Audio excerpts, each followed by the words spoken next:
Hello everyone, this side Anushka Chaudhary. A very warm welcome to PIIT Institute of Management and Computer Application. I hope you all are well and good. So in today's video, we will discuss about the difference between models. In recent videos, we have already covered the types of model. So in today's video, we will discuss about what is the main difference between the models जितने हमने models देखे हैं उन सब के बीच में क्या क्या मेन डिफरेंस है, कैसे हम उनको रिकॉग्नाइज करेंगे कि which one is autocratic, which one is custodial model, which one is supportive model.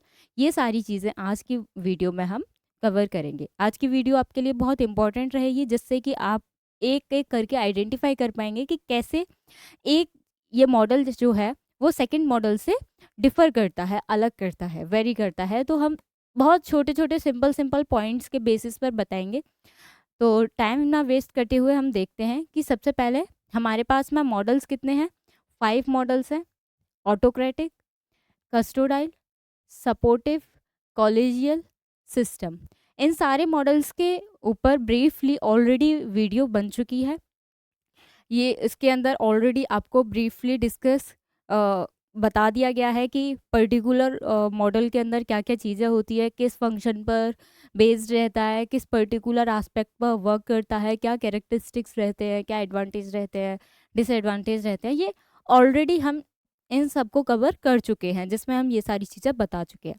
आज की वीडियो में हम देखेंगे कैसे ऑटोक्रेटिक कस्टोडाइल से, सपोर्टिव से, कॉलेजियल से, सिस्टम मॉडल से अलग है, कैसे कस्टोडाइल जो है इन सब से अलग है, कैसे जो है सपोर्टिव जो है इन सब से अलग है। ये सारी चीज़ें हम देखेंगे कैसे एक दूसरे से ये डिफ़र करते हैं, क्या मेन पॉइंट से हम आइडेंटिफाई कर सकते हैं कि ये ऑटोक्रेटिक है और नाइदर ये कॉलेजियल है या सिस्टम मॉडल है। तो ये हम देखेंगे आज की वीडियो में।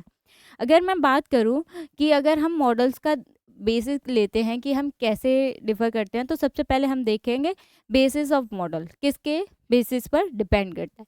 तो सबसे पहले बात हो रही है ऑटोक्रेटिक की। ऑटोक्रेटिक जैसे कि मैंने आपको बताया था किस पर डिपेंड करता है, पावर एंड अथॉरिटी। किसके बेसिस पर, किस एस्पेक्ट पर डिपेंड करता है, that is power and authority. And authority इसका मेन जो एस्पेक्ट होता है, क्या मेन जो एस्पेक्ट होता है, मेन एस्पेक्ट, इसको हम बोल सकते हैं मेन एस्पेक्ट या फिर फैक्टर जिस पर ये डिपेंड करता है, that is power and authority. जिसके बेस्ड पर ये वर्क को कंप्लीट करवाता है, टास्क को कंप्लीट करवाता है। एम्प्लॉयज़ को by the help of power and authority जो भी उसे प्रोवाइड करना होता है, मोटिवेशन हो गया या फिर जो भी गोल प्रोवाइड करते हैं, वो तो use of authority and power का यूज़ करके करता है। अगर मैं बात करूँ कस्टोडाइल में, तो कस्टोडाइल में क्या बेसिस रहेगा, इकोनॉमिक रिसोर्सेज। क्या रहेंगे, इकोनॉमिक रिसोर्सेज। जैसे कि मैंने आपको बताया था जब मैंने कस्टोडाइल आपको एक्सप्लेन किया था कि यहाँ पर जो है ह्यूमन रिसोर्सेज पर ज़्यादा फोकस ना करके किस चीज़ पर फोकस किया जाता है, economic resources, that is money. किस पर मेनली फोकस किया जाता है, मनी पर। यहाँ पर जो वर्क कंप्लीट करवाया जाता है वो किसके एस्पेक्ट के थ्रू करवाया जाता है, मनी के थ्रू। किसकी हेल्प से करवाया जाता है, मनी की हेल्प से। जो एम्प्लॉयज़ को जितना भी मोटिवेशन मिलता है, सिक्योरिटी प्रोवाइड करते हैं या टास्क को उन्हें कंप्लीट करवाना होता है, तो वो किसका यूज़ करते हैं, मनी का। मनी का यूज़ करके एम्प्लॉयज़ को सिक्योरिटी देते हैं, बोनस देते हैं, पेंशन देते हैं, जिसकी हेल्प से उन्हें सिक्योरिटी फील होती है, फाइनेंशियली वो सिक्योर्ड फील करते हैं, तो जिसकी वजह से वो टास्क को कंप्लीट करते हैं। अगर मैं बात करूँ सपोर्टिव की, तो यहाँ पर किस पर वर्क किया जाता है, दैट इज़ लीडरशिप। लीडरशिप के ऊपर, लीडरशिप के ऊपर और हम क्या बोल सकते हैं, टीम वर्क। क्या बोल सकते हैं, टीम वर्क।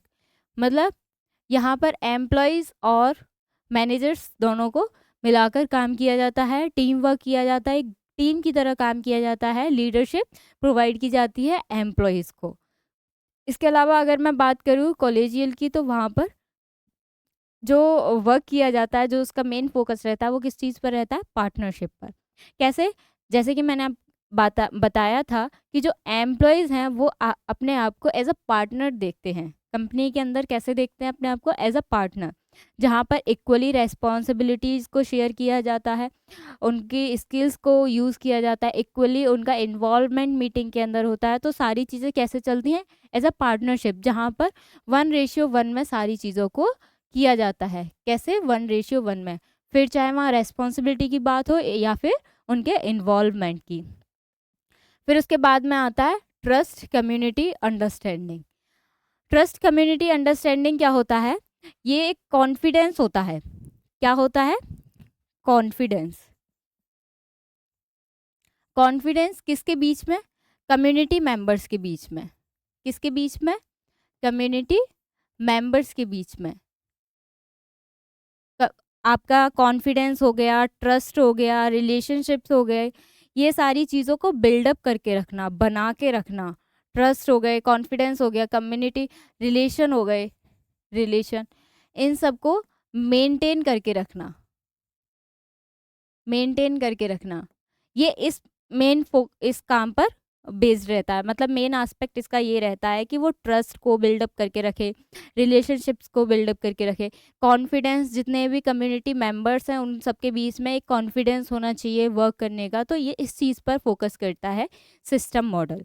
अगर मैं बात करूँ मैनेजरियल ओरिएंटेशन के बेस पर, कि मैनेजरियल ओरिएंटेशन के बेस पर अथॉरिटी में क्या होता है, सपोर्ट में क्या होता है, सिस्टम में क्या होता है, तो ऑटोक्रेटिक के अंदर क्या होता है? अथॉरिटी। वही सेम पावर का इस्तेमाल किया जाता है। मैनेजरियल मैनेजमेंट जो है, मैनेजमेंट के पास में क्या होता है? पावर होती है। मैनेजरियल ओरिएंटेशन मतलब मैनेजर जो है किस चीज़ का ज़्यादा मेनली यूज़ करता है? पावर का यूज़ करता है। क्या करने के लिए? वर्क को कंप्लीट करवाने के लिए। इसमें मनी का यूज़ किया जाता है। जैसे कि मैंने अभी बताया कि जो मेनली एस्पेक्ट होता है वो मनी होता है। फाइनेंशियली नीड्स को कंप्लीट किया जाता है एम्प्लॉयज़ की, जिससे कि वो सेटिस्फाई रहते हैं और वर्क को टाइमली कंप्लीट करते हैं। इसके अंदर सपोर्ट किया जाता है as a team member, as a leader की तरह एम्प्लॉयज़ को सपोर्ट किया जाता है, जिससे कि वो अपने स्किल्स को इन्हांस कर सकें। अगर मैं बात करूँ कॉलेजियल की, तो इसमें एज अ टीम वर्क एक साथ लेके चला जाता है, कलीग्स की तरह वर्क किया जाता है, फ्रेंड जोन की तरह जैसे कलीग्स वर्क करते हैं मिलकर, उस तरीके से कॉलेजियल में रहता है। और अगर मैं सिस्टम की बात करूँ तो यहाँ पर रहता है caring compassion. Basically caring compassion क्या होता है? आई होप आपको ये पॉइंट्स क्लियर हो गए होंगे। अथॉरिटी जो हम ऑलरेडी डिस्कस कर चुके हैं। ऑटोक्रेटिक के अंदर मनी का यूज़ करके कस्टोडाइल के अंदर वर्क को कंप्लीट कराया जाता है। सपोर्टिव के अंदर ऑब्वियसली सपोर्ट को यूज़ करके कराया जाएगा। कॉलेजियल के अंदर as a colleagues, as a team members, as a group members, इस तरीके से वर्क को किया जाता है। अगर मैं बात करूँ सिस्टम, तो सिस्टम के अंदर जो मैनेजरियल ओरिएंटेशन है वो किस तरीके से होता है? Caring and compassion. Caring and compassion में क्या होता है कि केयर, ये जो है ना, कॉम्बिनेशन होता है। मैं यहाँ लिख देती हूँ, क्या होता है? कॉम्बिनेशन होता है। कॉम्बिनेशन किस चीज़ का? कॉम्बिनेशन होता है केयर एंड कंपैशन का। किस चीज़ का? केयर एंड कंपैशन का कॉम्बिनेशन होता है, जिसके अंदर केयर भी प्रोवाइड की जाती है, कंपैशन भी प्रोवाइड किया जाता है। अगर मैं बात करूँ केयर की, तो केयर के अंदर क्या चीज़ प्रोवाइड की जा सकती है? अगर मैं बात करूँ केयर की, तो केयर के अंदर क्या चीज़ प्रोवाइड की जा सकती है? आपकी एम्पैथी हो गई, आपका जो है एक्शन हो गए, इसके अलावा आपका विजडम हो गया। ये सारी चीज़ें प्रोवाइड की जा सकती हैं केयर के अंदर, की एम्पैथी प्रोवाइड की जा रही है, विजडम प्रोवाइड की जा रही है, इसके अलावा काइंडनेस प्रोवाइड की जा रही है। ये सारी चीज़ें एक केयर में दिखाया जाता है कि केयर इस तरीके से की जाती है। कंपैशन की अगर मैं बात करूँ, तो कंपैशन को अगर मैं इन सिंपल लैंग्वेज अगर आपको बताऊँ, तो कंपैशन का मतलब होता है सिंपैथी। हम सिंपैथी, जिस पर हम मतलब दया कर सकते हैं, सिंपैथी शो कर सकते हैं, अपनी सिंपैथी दिखा सकते हैं। तो ये चीज़ें हम किसके अंदर कर सकते हैं? कंपैशन के अंदर। कंपैशन के अंदर क्या आ जाता है? सिंपैथी। आपकी सिंपैथी आ गई, फेलो, पिटी, ये सारी चीज़ें, ये जो है कॉम्बिनेशन होता है जहाँ केयर और सिंपैथी दोनों प्रोवाइड की जाती हैं। तो सिस्टम मॉडल के अंदर जो अगर मैं मैनेजरियल ओरिएंटेशन की बात करूँ, तो ये क्या होता है कि एक कॉम्बिनेशन होता है केयर एंड कंपैशन का, जहाँ पर care as well as sympathy both एक साथ प्रोवाइड की जाती है। अगर मैं बात करूँ नेक्स्ट डिफरेंशिएशन की, जो कि किस पर बेस्ड है, एम्प्लॉय ओरिएंटेशन। अगर मैं एम्प्लॉय ओरिएंटेशन अगर मैं इसके अकॉर्डिंग बात करूँ कि इसके अकॉर्डिंग क्या क्या चीज़ें प्रोवाइड की जाएंगी, तो ऑटोक्रेटिक के अंदर ओबीडियंस प्रोवाइड किए जाएंगे, रूल्स रेगुलेशन बनाए जाएंगे जो कि फॉलो करने पड़ेंगे, मानने ही पड़ेंगे, ओवे करना ही पड़ेगा। इसके अलावा अगर मैं कस्टोडाइल में बात करूँ तो यहाँ पर सिक्योरिटी प्रोवाइड की जाएगी, बेनिफिट प्रोवाइड की जाएंगे इन टर्म्स ऑफ मनी। किसकी टर्म्स में, मनी की टर्म्स में क्या प्रोवाइड की जाएंगी, सिक्योरिटी हो गया आपका, बेनिफिट्स हो गया। अगर मैं बात सपोर्टिव की करूँ तो इसके अंदर सपोर्ट की जाएगी, सिक्योरिटी प्रोवाइड की जाएगी, किसको लेकर, जॉब और उसकी परफॉर्मेंस को लेकर। सिक्योरिटी क्या प्रोवाइड की जाएगी, सिक्योरिटी किसको लेकर, जॉब को लेकर और उसकी परफॉर्मेंस को लेकर। इसके अलावा अगर मैं बात करूँ कि कॉलेजियल में बिहेवियर को लेकर, मतलब सारे सब लोगों का बिहेवियर देखा जाएगा कि बिहेवियर किस चीज़ का है, तो उसके लिए रेस्पॉन्सिबल भी, क्योंकि एज अ कलीग वर्क कर रहे हैं वो लोग, तो एज अ कलीग वर्क कर रहे हैं तो वहाँ पर क्या देखा जाएगा कि जो बिहेवियर होगा उसके लिए, अगर वहाँ पर जैसे कि मैंने अभी बताया कि ये कैसे वर्क करता है, एज अ पार्टनर वर्क करता है, एज अ पार्टनर वर्क करेगा तो 1:1 में रहेगा, तो इसके लिए ये भी रेस्पॉन्सिबल रहेगा, सेकंड पर्सन भी रेस्पॉन्सिबल रहेगा, पर्सन ए भी रेस्पॉन्सिबल रहेगा उसके बिहेवियर के लिए, पर्सन बी भी रेस्पॉन्सिबल रहेगा। तो ये किस चीज़ पर वर्क करता है कि जो रेस्पॉन्सिबिलिटी है वो दोनों के ऊपर आएगी, इक्वली आएगी। कैसे आएगी, इक्वली आएगी, क्योंकि as a partner, as a colleague ये लोग वर्क करते हैं। अगर मैं बात करूँ सिस्टम के अंदर, तो सिस्टम के अंदर रहेगा साइकोलॉजिकल ओनरशिप। साइकोलॉजिकल ओनरशिप के अंदर ये रहता है कि जहाँ पर जो एम्प्लॉयज़ हैं, क्योंकि सब एक एज अ सिस्टम देखते हैं, तो वो ये साइकोलॉजिकली ये फील करते हैं कि वो ओनरशिप जोन में हैं, मतलब अपने आप को एज अ ओनर की तरह ट्रीट करते हैं, एज अ ओनर की तरह ट्रीट करके रखते हैं। और क्योंकि कंपनी जो है उन सबको एज अ ओनर की तरह भी ट्रीट करती है, कंपनी भी उन्हें ओनर की तरह ट्रीट करती है, और वो खुद को भी एज अ अज्यूम करते हैं कि हम ओनर हैं। मतलब साइकोलॉजिकली इस तरीके से फील करना कि ओनरशिप जो है वो किसके हैंड में है, एम्प्लॉयज़ के हैंड में है। जस्ट फील करना इस चीज़ को, मतलब अज्यूम करके चलना कि जो ओनरशिप है वो किसके हैंड में है, एम्प्लॉयज़ के हैंड में है। अगर मैं बात करूं एम्प्लॉय साइकोलॉजिकल रिजल्ट्स, तो इसके रिजल्ट्स कैसे रहते हैं, अथॉरिटी मॉडल में कैसे रहता है, सिस्टम मॉडल में कैसे कैसे रहता है, सपोर्ट मॉडल में कैसे रहता है, तो देखते हैं। ऑटोक्रेटिक का जो रिजल्ट है वो किस पर डिपेंड करता है, बॉस पर। क्यों, क्योंकि एम्प्लॉयज़ जो हैं किस पर डिपेंड करते हैं, बॉस पर। जब एम्प्लॉयज़ बॉस पर डिपेंड करेंगे तो जिस तरीके से बॉस जो है उन्हें लीड करेगा, रिजल्ट्स भी उसी तरीके से निकल कर आएंगे, आउटपुट भी उसके उसी तरीके से होंगे। उसके बाद में अगर मैं बात कस्टोडाइल की करूँ तो इसका जो रिजल्ट है वो किस पर डिपेंड करता है, ऑर्गेनाइजेशन के ऊपर। किस पर डिपेंड करता है, ऑर्गेनाइजेशन, क्योंकि वहाँ पर एम्प्लॉयज़ जो है किस पर डिपेंड कर रहे हैं, ऑर्गेनाइजेशन पर, और ऑर्गेनाइजेशन उन्हें लीड कर रही है, मैनेज कर रही है, उन्हें फाइनेंशियली हेल्प कर रही है डायरेक्टली इनडायरेक्टली, इसलिए वो किस पर डिपेंड कर रहे हैं, ऑर्गेनाइजेशन पर। इसलिए जो रिजल्ट है वो भी किस पर डिपेंड करेगा, ऑर्गेनाइजेशन के अंदर। अगर मैं बात करूँ सपोर्टिव की, तो यहाँ पर जो रिजल्ट है वो पार्टनरशिप पर डिपेंड करेगा कि सपोर्ट करने के बाद में उनकी जो पार्टनरशिप है, एम्प्लॉय और मैनेजर की जो पार्टनरशिप है वो किस तरीके से चल रही है। क्या जो एम्प्लॉयज़ हैं वो अपने काम को लेके, क्योंकि उन्हें जॉब सिक्योरिटी मिल रही है, तो क्या एम्प्लॉयज़ जो हैं अपने वर्क को 100% दे रहे हैं या नहीं, पार्टनरशिप को अच्छी तरीके से फॉलो कर रहे हैं या नहीं, उसके लिए वो रेस्पॉन्सिबल हैं या नहीं, तो ये किस पर डिपेंड करेगा, इसके अंदर पार्टनरशिप के अंदर डिपेंड करेगा। अगर मैं बात करूँ कॉलेजियल में, तो इसके अंदर सेल्फ डिसिप्लिन, कि वो कितने मेंटेन है, एज अ कलीग वर्क कर रहे हैं, तो उन्होंने कितना सेल्फ डिसिप्लिन को मेंटेन करके रखा है, क्योंकि जो रिजल्ट है वो किसके ऊपर डिपेंड करेगा, सेल्फ डिसिप्लिन के ऊपर।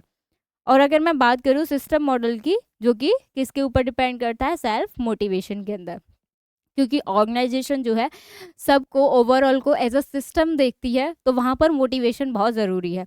हर एक पर्सन जो है मोटिवेट होता है, सेल्फ मोटिवेट होता है, अपने स्किल्स को इन्हांस करता है, जो कि रिजल्ट पर अफेक्ट डालता है, परफॉर्मेंस पर अफेक्ट डालता है। तो ये सारी चीज़ें थी कि रिजल्ट किस पर डिपेंड करता है पर्टिकुलर मॉडल के अंदर। अगर मैं बात करूँ नेक्स्ट डिफ्रेंशिएशन की, एम्प्लॉयज़ नीड मेट्स, मतलब जो एम्प्लॉयज़ हैं उनकी जो ज़रूरतें हैं वो इसके अंदर किसी भी मॉडल के अंदर कितनी लिमिट तक कंप्लीट हो सकती हैं। अगर मैं बात करूँ ऑटोक्रेटिक की, तो ऑटोक्रेटिक के अंदर जो एम्प्लॉयज़ की नीड्स हैं वो सब्सिस्टेंस के अकॉर्डिंग कंप्लीट हो सकती है। अगर मैं बात करूँ सब्सिस्टेंस क्या होता है, जो बेसिक नीड्स होती हैं, क्या होती हैं, जो बेसिक नीड्स होती हैं, जो किसके लिए, सर्वाइव करने के लिए यूज़ की जाती हैं।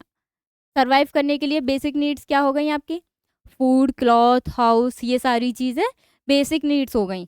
इनको सर्वाइव करने के लिए, इनको फुलफिलमेंट करने के लिए जो भी प्रोवाइड किया जाता है ऑटोक्रेटिक के अंदर, तो यहाँ पर सिर्फ एम्प्लॉयज़ की इतनी ही नीड कंप्लीट होती है ऑटोक्रेटिक के अंदर कि वो अपने नॉर्मल सर्वाइव नीड्स को कंप्लीट कर सके।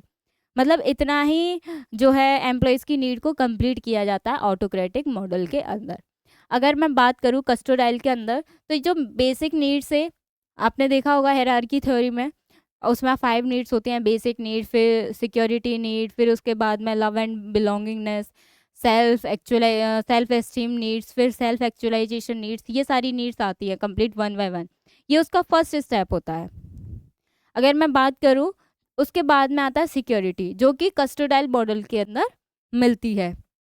सिक्योरिटी कस्टोडाइल मॉडल के अंदर मिलती है। जो एम्प्लॉय नीड्स है, अगर मैं बात करूँ तो जो थ्योरी है उसके अकॉर्डिंग ये फर्स्ट नीड रहती है और ये इसकी सेकंड नीड रहती है, जहाँ पर बेसिक नीड से एक नीड अबव मिलती है, दैट इज सिक्योरिटी नीड। उसे सिक्योरिटी मिल जाती है रिलेटेड टू जॉब, जॉब से रिलेटेड उससे सिक्योरिटी मिल जाती है कि एक फाइनेंशियली सिक्योरिटी उसे प्रोवाइड की जाती है। सपोर्टिव के अंदर स्टेटस प्रोवाइड किया जाता है, स्टेटस एंड रिकॉग्नाइजेशन, जिसमें उसे आइडेंटिफिकेशन मिलती है, मतलब उसकी खुद की पहचान मिलती है। लव एंड बिलोंगिंगनेस, ये सारी चीज़ें, सोसाइटी, इसके अंदर एक स्टेटस क्रिएट करना, ये सारी चीज़ें किसके अंदर मिलती हैं, सपोर्टिव मॉडल के अंदर मिलती हैं, जो कि फर्स्ट सेकंड इसका थर्ड पॉइंट होता है। ठीक है, इसके अंदर क्या मिलता है, मतलब ये एक स्टेप बढ़ता जा रहा है। फर्स्ट जो मेन है, जो कि सबसे ज़्यादा इंपॉर्टेंट है, दैट इज़ बेसिक नीड। उसके बाद में कस्टोडाइल में आपको मिलती है second security need, and third मिलती है स्टेटस एंड रिकॉग्निशन नीड। उसके बाद में आता है सेल्फ एक्चुअलाइजेशन नीड, जिसको हम बोलते हैं सेल्फ एस्टीम नीड्स भी बोल सकते हैं, जहाँ पर मतलब हमारी सिक्योरिटी, हमें स्टेटस भी मिल गया, सिक्योरिटी भी मिल गई, बेसिक नीड्स भी कंप्लीट हो गई, फिर उससे अब जाके चीज़ों को कंप्लीट करना।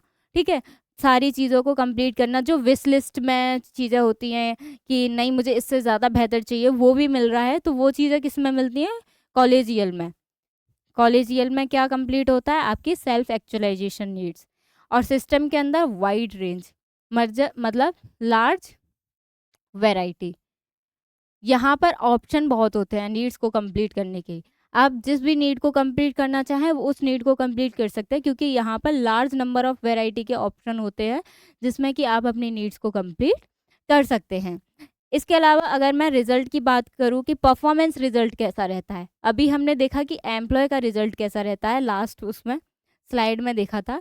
एम्प्लॉय का साइकोलॉजिकल रिजल्ट कैसा रहता है कि उसका जो माइंड है, उसका जो पूरा ओवरऑल है, वो किस पर डिपेंड करता है, एम्प्लॉय।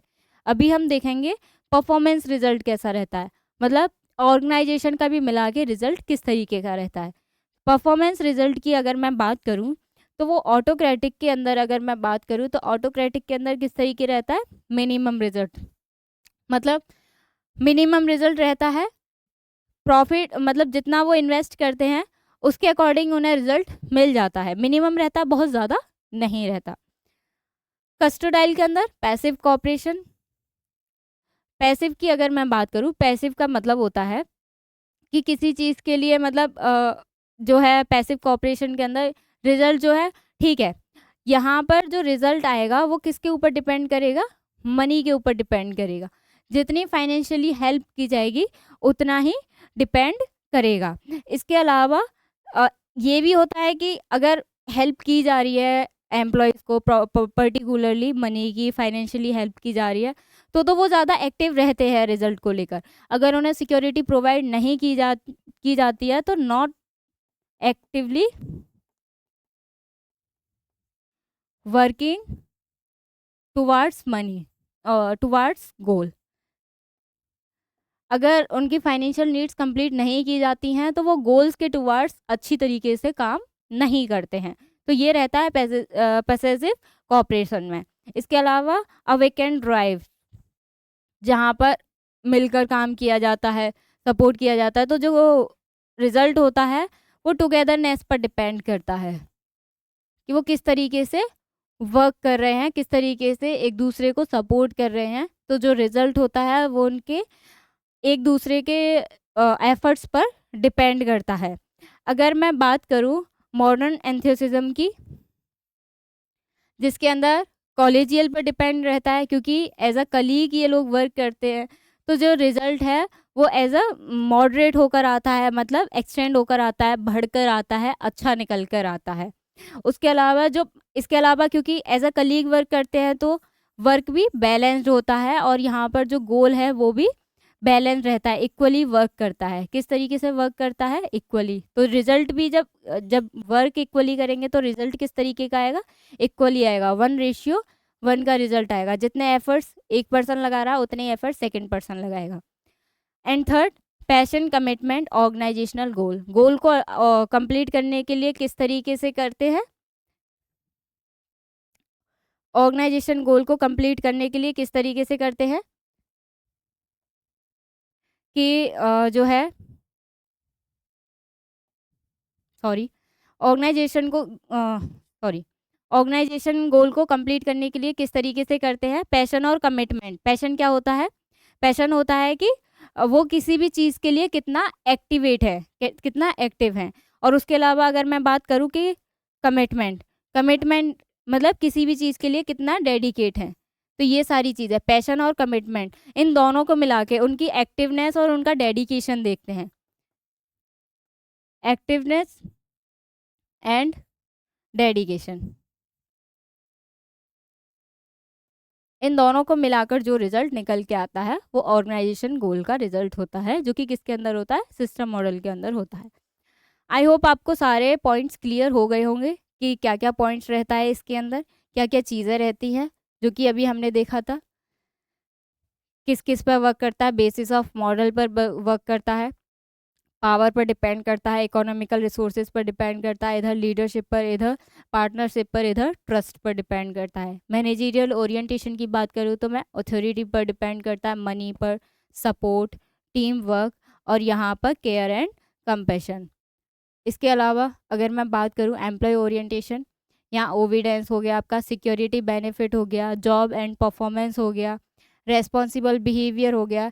इसके अलावा अगर मैं बात करूँ psychological ownership, employ psychological result किसके ऊपर डिपेंड करता है? बॉस के ऊपर डिपेंड करता है। यहाँ ऑर्गेनाइजेशन के ऊपर डिपेंड कर रहा है, यहाँ पार्टनरशिप के ऊपर डिपेंड कर रहा है, यहाँ सेल्फ डिसिप्लिन के ऊपर डिपेंड कर रहा है, और इधर किसके ऊपर डिपेंड करता है? आपका सेल्फ मोटिवेशन के ऊपर। लास्ट में हमने देखा था एम्प्लॉय की नीड, यहाँ पर सबसिस्टेंस पर, जो कि बेसिक नीड होती है। फिर उसके बाद में सिक्योरिटी सेकंड नीड रहती है, स्टेटस एंड रिकॉग्निशन ये आपकी फर्स्ट नीड, ये सेकंड, ये थर्ड, ये फोर्थ, ये फिफ्थ। यहाँ पर जो नीड है वो इस तरीके से बढ़ रही है, ग्रो कर रही है। अगर मैं पीछे से बात करूँ तो वो इस तरीके से घट रही है, इधर लेस हो रही है और इधर जो है इंक्रीज हो रही है।